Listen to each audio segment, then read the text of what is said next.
नमस्कार मित्रांनो, 26 मार्चला कासेगावच्या मैदानाचा एक पायरा आपल्याला सांगितलं जातोय. आता होते का नाही काय माहित नाही. 26 मार्चला जे कासेगावचं हिंद केसरीचं मैदान होते, त्या मैदानामध्ये महाराष्ट्रातील एक सगळ्यात टॉपचा पायरा समजलेला आहे. एक हिंट लागलेली आहे. या बैलगाडा शर्यत क्षेत्रामधील एक टॉपची जोडी पळताना दिसणार आहे आपल्याला. छत्रपती संभाजीनगरकरांचा लखन आणि सगळ्या महाराष्ट्राला माहित आहे जाईल त्या मैदानामध्ये. मग कितीही मोठा असू दे मैदान आणि कोण कितीही टॉपचा असू दे, त्या मैदानामध्ये 1 नंबर किंवा 2 नंबर करतोच असा हा लखन. आता लखन आपल्याला कासेगावच्या हिंद केसरीच्या मैदानामध्ये, त्याला जयंत केसरी असं किताब आहे. आणि बघूया त्या जयंत केसरीच्या म्हणजेच हिंद केसरीच्या मैदानामध्ये कोण असेल लखनचा पायरा. कारण की सगळ्या महाराष्ट्राला माहित आहे लखन एक टॉपच्याच पायऱ्यामध्ये पळतो. आणि या पायऱ्याची हिंट खूप दिवसापासून माझ्या कानावरती येत होती आणि ही हिंट 26 तारखेला पळेल का बघूया काय होतंय. कारण की लखन हा एक टॉपच्याच पहिला सोबत पळताना दिसणार. असा कोणता आहे नंदी आहे जो बकासूर सोबत समजलं लोकांना. लखन आणि बकासूरची जोडी आहे दिसणार आहे आपल्याला पळताना 26ला 5 लाखाच्या मैदानामध्ये, हिंद केसरीच्या मैदानामध्ये. त्यांना त्या 5 लाखाच्या मैदानामध्ये यश नव्हतं आलं. बघितलं मागच्या वर्षी सुद्धा हीच जोडी पळाली होती बकासूरची, आणि बकासूरची का सर्जा सोबत पळाला बकासूर. परंतु महाराष्ट्रातील पुन्हा एकदा ही टॉपची जोडी खूप दिवसानंतर, खूप महिन्यानंतर आपल्याला पळताना दिसणार आहे. डायरेक्ट 26 मार्चला ओपनच्या मैदानामध्ये. हिंद केसरी मैदान म्हटलं की सगळ्यांना माहिती आहे अंगावरती काटे येतात. कारण की हिंद केसरी मैदान असतं.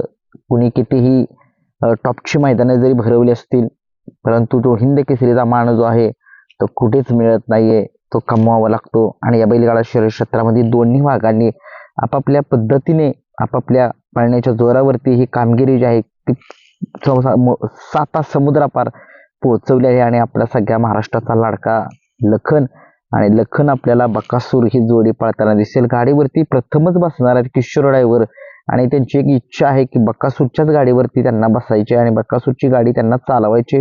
खूप दिवस झालं त्यांना योग सुद्धा येत नव्हता, परंतु हा योग जो आहे ते आता 26 तारखेला येतोय का 22 तारखेला येतोय हेच काय कळेना. 22 तारखेला बी सांगितलं जाते की ट्रॅक्टरच्या मैदानामध्ये सुद्धा पळू शकतो ही जोडी. आता सगळे म्हणतील की माझ्या कानावरती चर्चा होती की 22ला की लखन आणि हिंगोलीकरांचा सर्जा ही आता एक मैदान झालेलं होतं बघा, कुठे सोलापूरमध्ये का कुठं तिकडे झालेलं. त्या मैदानामध्ये यांनी सुट्टा निकाल घेतलेला होता आणि त्या मैदानाची एक रंगीत तालीम अशी जी आहे त्यांनी घेतलेली आहे ट्रॅक्टरच्या मैदानामध्ये. 22 तारखेच्या एक हिंट लागलेली आहे. 26 किंवा 22 या दोन्ही मैदानापैकी जो 22ला माहिती आहे ट्रॅक्टरचं मैदान आहे. ट्रॅक्टरच्या मैदानामध्ये काळ्या मातीचं रान आहे ते, आणि ते मैदान जे आहे ते वाळवा फाटीवरती होणार आहे. त्या मैदानाला महाकाल केसरी असं नाव देण्यात आलेलं आहे. आणि लखन आणि बकासूर ही जोडी त्या दोन्हीपैकी एका मैदानामध्ये दिसणार आहे. आता बघूया, शेवटी बकासूरचा पायरा सगळ्यांना जर माहिती आहे त्याला थोडासा हुलकावणी देतो आणि सगळे हुलकावणी बसती सगळ्यांना. परंतु चर्चा चालू आहे, हिंट मिळाली मला की बकासूर लखन 22 किंवा 26 या दोन्ही तारखेच्या पैकी एका तारखेमध्ये पळताना दिसणार आहे. बघूया काय होते काय नाही. कोणाला काय वाटत असेल तर त्यांनी सुद्धा कमेंट्स बॉक्समध्ये सांगा. एक टॉपची जोडी खूप स्पीड लागेल आणि या जोडीला रोखणं कठीण होईल. कारण की गट सुट्टा, सेमी सुट्टा, फायनल सुद्धा सुट्टाच असेल. कारण की तुम्हाला माहिती आहे दोघांची ही कामगिरी अशी आहे की सगळा महाराष्ट्र बघतो की सगळ्या दोघांनाही कुणी म्हणायचं नाहीये की मी पब्लिकनं पळतो काय, म्हणजे दोघेही पब्लिकचे बादशाह. फक्त लखन एकाच खांदी पळतो, डाव्या खांदी. तो उजव्या खांदी कधी पळाला मी तर काय बघितलं नाही. तुम्ही बघितलं असेल तर कमेंट्स बॉक्समध्ये सांगू शकता. शंकरपटाचा बेताज बादशाह, 3 फेऱ्याचा बेताज बादशाह, परंतु बिंजोडमध्ये यश नाही त्या लखनला. परंतु असो, शेवटी खेळामध्ये आज नाही उद्या तरी तो चांगली कामगिरी करेलच. परंतु लखन आणि बकासूर हे एक टॉपचं कॉम्बिनेशन जुळून आलेलं आहे. 22 ट्रॅक्टरचं मैदान महाकाल केसरी का 26 कासेगावचं हिंद केसरीचं मैदान जयंत केसरी, या दोन्ही मैदानापैकी एका मैदानामध्ये आपल्याला बकासूर आणि महाराष्ट्राचा लाडका दोन्ही नंदी आहेत लखन आणि बकासूर ही जोडी आपल्याला पळताना दिसू शकेल.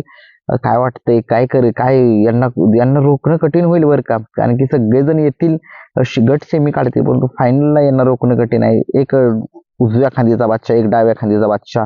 गाडी कुठूनही लागू दे, कशीही लागू दे, या जोडीला कोणती जोडी रोखू शकेल तुम्हाला काय वाटतं? या जोडीला रोखणं अशक्य आहे, परंतु एक टक्कर देऊ शकते या जोडीला. कोणती जोडी असेल कमेंट्स बॉक्समध्ये सांगा. आणि व्हिडिओ आवडला तर लाईक, शेअर, सबस्क्राईबचं बटन दाबा. धन्यवाद.